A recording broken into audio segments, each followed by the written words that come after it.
4 years ago, on October 1st, 2017, a gunman opened fire on a concert on the Las Vegas Strip, killing 58 people and injuring hundreds more. Now an effort is underway to create a place of remembrance and healing. That's this week on Nevada Week.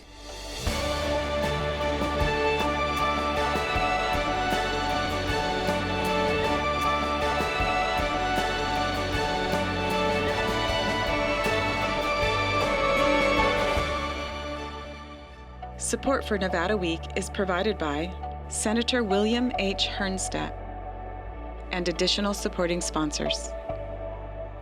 Welcome to Nevada Week.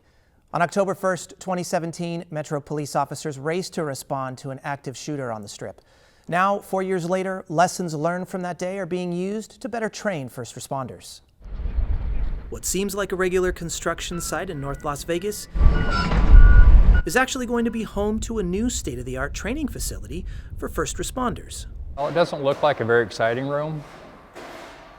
The reason it's built the way it is so that we can change it out quickly, at will. We can recreate those real scenarios that we find in the real world. Andy Locker with Las Vegas Metro Police walked me through the facility. So this room looks like a garage because mainly it is a garage. This is where they store all their equipment. The idea for the facility started before the October 1st mass shooting, but lessons learned from that tragedy have informed the creation of some of the training that will be carried out here. What October 1st did was give us some real life, real world lessons in how this works and how it does not work. We were very successful that day from a first responder standpoint, in that we responded quickly. We have multiple agencies there.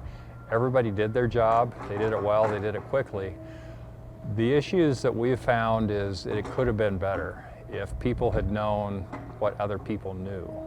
The new training facility aims to bring police, fire, medical, and federal agencies to train together and build better relationships that will improve how everyone responds together to an emergency.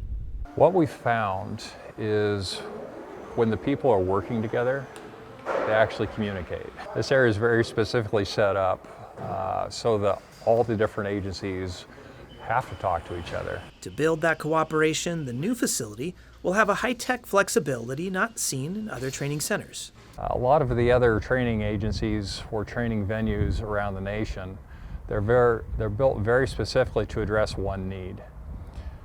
We decided early on that we just couldn't do that. We don't know what's going to happen in the future. We don't know how it's going to happen.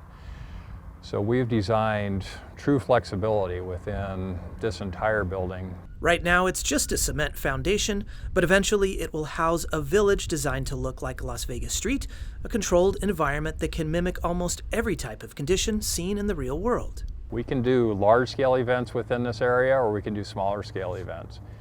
It's built so that we can break it out. Individual squad training can just take up a house, or we can do large-scale area-wide events where we use the entire building, multi-jurisdictional, for whatever type of scenario that we need. And it's not just police and firefighters who will use this facility. Locker envisions a time when community-based classes will be held here as well. When I say first responder is really the first person there. A lot of these high-profile incidents, say the active shooter, the police are not the first responder. The first responder is the custodian in the high school. The first responder is the office worker who sees something happening. The community-based part of the facility goes beyond who will train here. The entire facility was paid for with community donations, not tax dollars. The tragedy of the Route 91 shooting has been far-reaching. Besides the 58 people who died that day, 2 other victims died from their wounds more recently. The thousands are still dealing with injuries, both physical and emotional, they received that night. Now, the county is working on a memorial for the victims and the survivors. Joining us to talk about the memorial are Tennille Pereira, the chairwoman of the 1 October Memorial Committee, Jim Gibson, county commissioner, and Robert Fielden, architect and commission member. Well, thank you for joining us. We really appreciate it. And I wanted to start the conversation, just talk a little bit about why this is important. And Commissioner Gibson, I wanted to start with you. Why is it important to have a permanent and also a physical memorial for Route 91? Well, there are, on all levels, there was a pain that swept through this community as a result of what happened. The day was a long day, and it seemed like a month. Just every hour was a week. People were running around trying to figure out what they can do. It was really interesting how many people reached out to us and said, "What can I do? What can I do?" And they felt guilty because there was so much pain going on. All of that was real and justifiable. And I think that validation can happen sometimes when we do something like a memorial. It was real, it was justified. The people there are so many that continue to suffer. It changed lives forever. Just in thinking about being here today, it conjured up in my mind things I hadn't thought about for a long time and things I'd never thought about. Yeah. I think that happens to everyone. So this is a especially important opportunity for us to do a little more healing, to bring a little more peace to people who need it. I think that it shows it gives us an opportunity to respect the different responses that people across this community gave. Yeah, really, really important. And to your point, Memorial obviously allows us to reflect upon those moments that we might not think about in our day-to-day lives. Tanil, I wanted to get your perspective too here, and maybe you can give us a little more perspective, being that not only are you the chairwoman of the committee, but you're also the director of the Vegas Strong Resiliency Center as well. Very, very important work there. How does this help maybe with resilience and recovery and dealing with trauma? So this process is actually very interesting. The way that the county has set this one up is it really is leading a process of community engagement. And just that process in and of itself is healing. It allows people to voice how they were impacted, voice how they're feeling. And to Commissioner Gibson's point, that's acknowledgement, it's validation, it's saying we hear, the pain that you went through, and we're gonna create this beautiful space where everyone can go and remember that day. It's acknowledging, validating, and a way to voice how you were impacted. Let's talk more about that, Robert. One of the things the committee has done and done such a good job of is reach out to the community, ask for that engagement, that perspective through surveys and focus groups. Phenomenal response on some of these, over 6,000 respondents. And then if you look through the comments here, it does read almost like a narrative of every single perspective throughout Southern Nevada and out of state of people that were touched by this in so many different ways.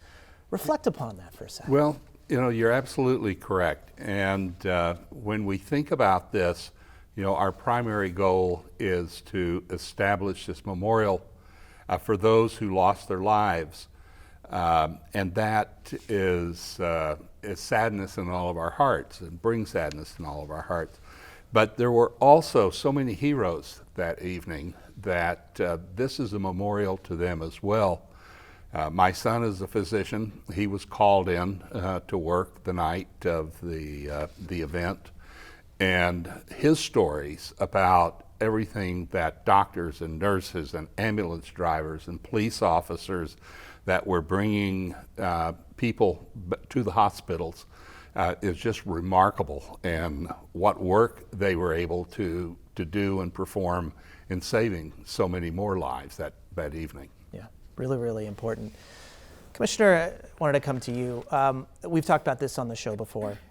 It's already been talked about here. This impacted so many people in so many different ways, being that we are a tourist hub, so many people were touched upon it. What is your hope? What would you like to see the memorial present there and represent that community? Well, I think there are a couple of things. I think that we do well for ourselves, even in the context of tourism, if we are able to really demonstrate we're a community. The folks who live here need to feel a part of a community. And we had grown so fast. I've loved and known my neighbors for years and years, and I've felt their love and interest in my family and me. But we've grown so fast that we've lost a lot of that, just simply because of the growth. So on the tourism side, I believe it's still important for the rest of the world to understand this is a real community. Now on the tourism side, we need for folks to understand that we take this seriously. We really took it seriously. And what's interesting is I know people who didn't have a family member or a friend who was involved, but they just watched television and then called and were so concerned about what was happening. It touched all of our lives. It was an unthinkable act by a deranged person that caught people's attention. And I think another thing that the whole memorial experience will do is lead us to a place where people can see we took it seriously. And this community, it welcomes all people, and we're here for you when you come here. You're going to have the best experience you ever had. So I think there's so many levels, it's hard to imagine all of them. Yeah, absolutely. And we're going to talk a little bit more about the community engagement aspect and then some of the results of the surveys you've done and what the public has been giving as far as recommendations go. But community engagement is so important to this, and within hours of the shooting, makeshift memorials popped up. One was at the festival grounds, and there was another just down the road at the Welcome to Las Vegas sign on Las Vegas Boulevard. Now, people left candles and trinkets and notes containing messages of love and hope and of healing. Now, the Clark County Museum has collected and cataloged those items, and the Nevada Week team checked out that collection. On October 1st, 2017, tragedy struck in Las Vegas, and almost immediately, makeshift memorials began forming across the valley. The one that became the largest was at the iconic Welcome to Fabulous Las Vegas sign.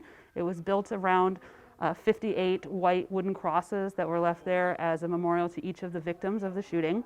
And people left items on the crosses or just around the general area there. What we heard from a lot of people was it was their way of showing that they cared and being part of the community and, you know, all of us healing together. And a lot of people were grateful that we were preserving it so that feeling of community, of that we were going through this together.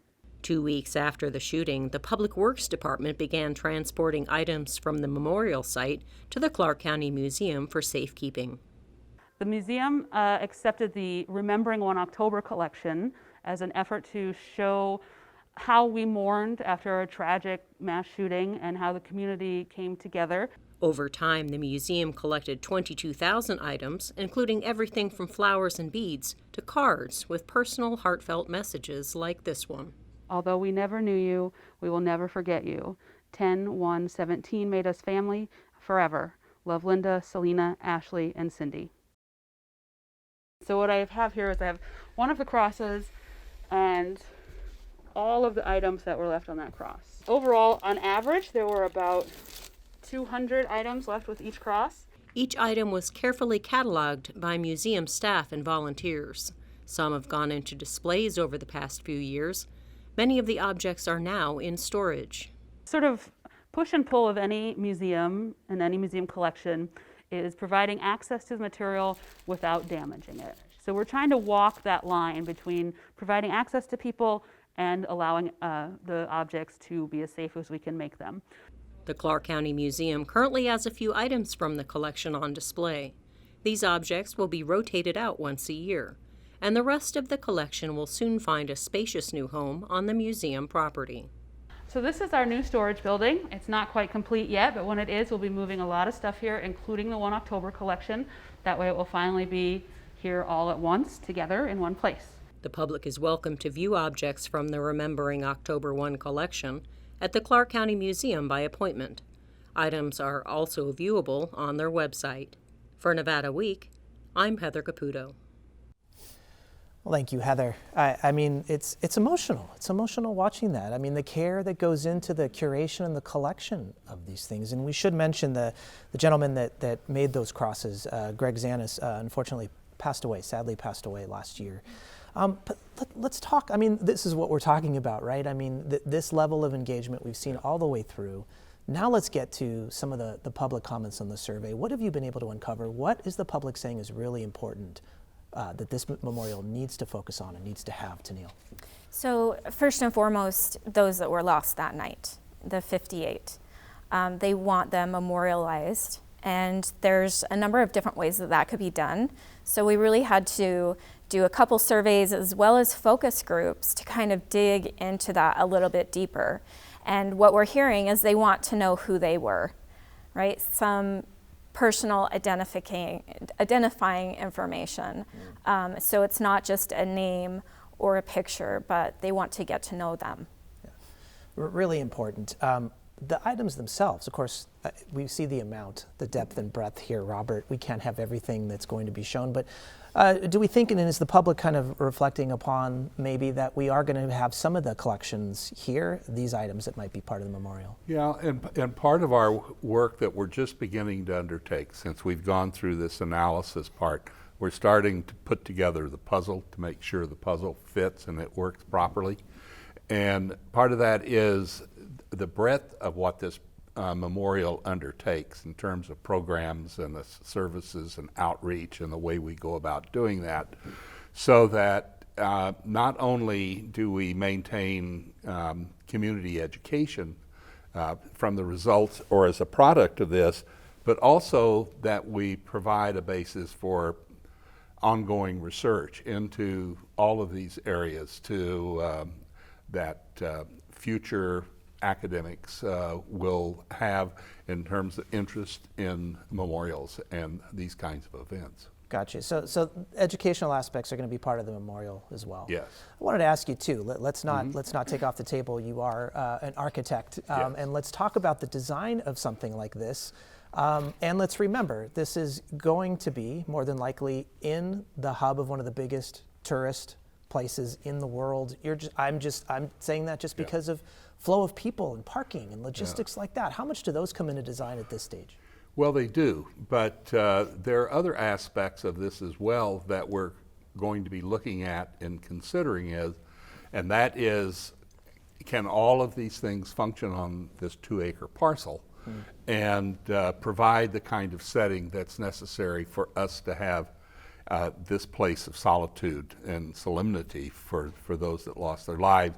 Or do we create a series of public-private partnerships where we can share in these things?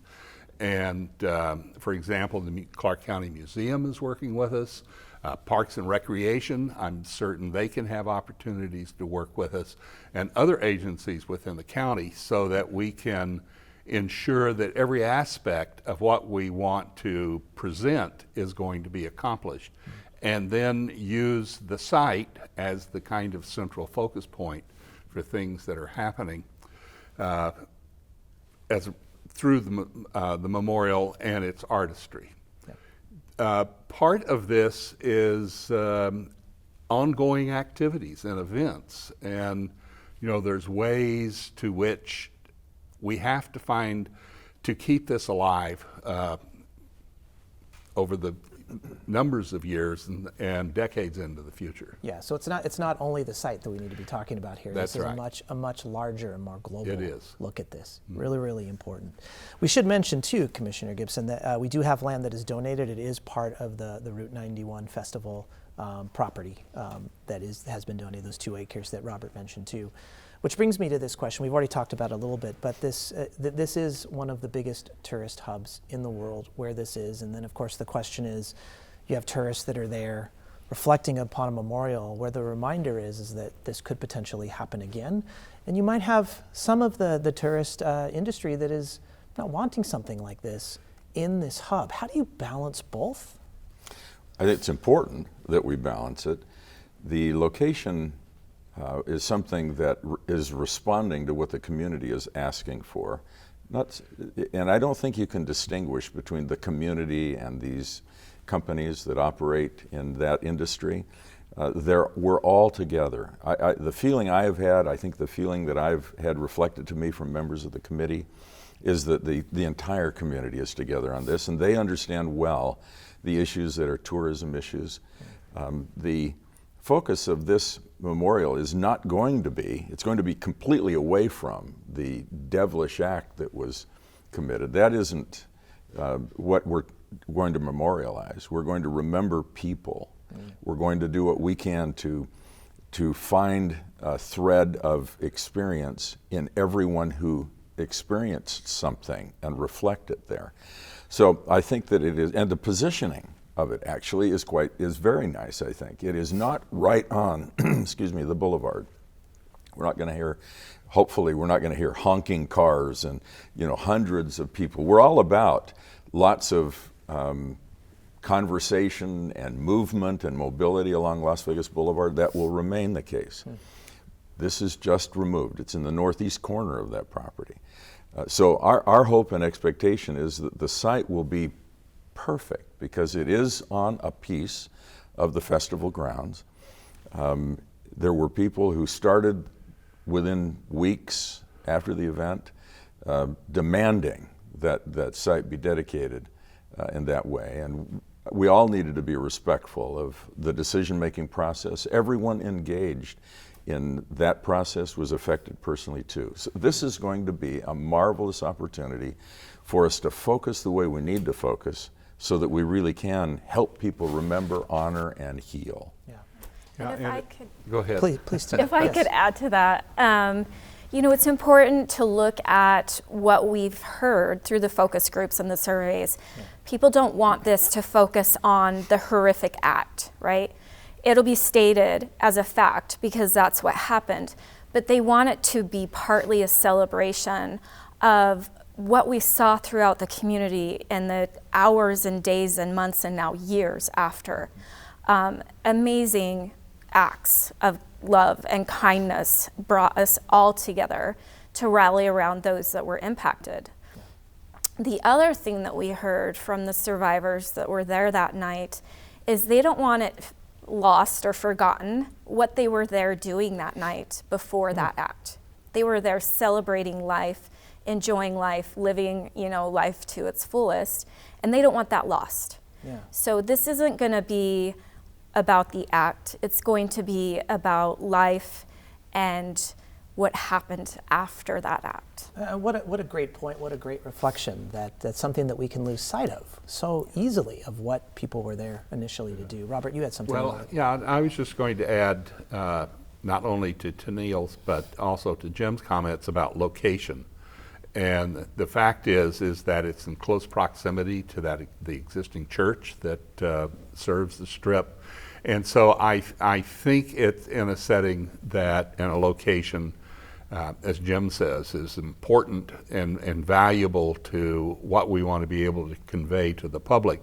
Because, you know, as nasty and terrible and horrific as the event was here, it's happened in other places. And so I think that if we can find a way to partner with those in any sense that have experienced those same kinds of horrific events in their own communities, that it will help strengthen the country, but also broadcast to the world that these are issues that we're working diligently to overcome.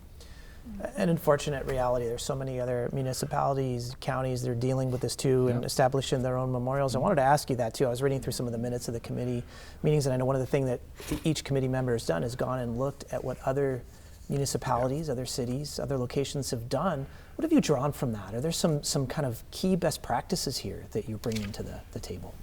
Well, the biggest thing that I've drawn from it is that this process is really important, that we cannot rush this process, and we want to make sure that we get it right. Some of those memorials have had a lot of controversy because they weren't necessarily engaging the public at the same level that we are. And they would rush things, or they weren't really looking at the financial side of things along the way also. And so we're just gathering all of these lessons learned and really trying to incorporate them into our process. So I think a lot of things we're getting right because of those lessons. And let's talk about then moving forward, and I wanted to start right with that public engagement. How can the public engage in this process? It's not over by any means right now. We're still kind of in that initial phase, and as you said, this is going to be a long process. How can you engage in what's going on right now? So we're having monthly meetings, and they're open meetings. Please come and make your comments. We are listening. You know, I think sometimes people get a sense of separation from committees, and are they listening? I'll tell you, we are listening. Send us emails. We read them every month. And then as this develops, there's going to be opportunities for more public engagement with the creative side of things, because we are starting that process now where we're going to be engaging our arts world and looking for a team to eventually give a proposal of, a design. So it's actually a great time to jump in and start engaging with the committee. Great. Well, I would like to thank our guests, Tennille Pereira, Chairwoman of the Memorial Committee, County Commissioner Jim Gibson, and Robert Fielden from UNLV. And thank you, as always, for joining us this week on Nevada Week. Now, for any of the resources discussed on this show, please visit our website at vegaspbs.org/Nevada Week. You can also always follow us on social media at Facebook and Twitter at Nevada Week. Thanks again, and we'll see you next week.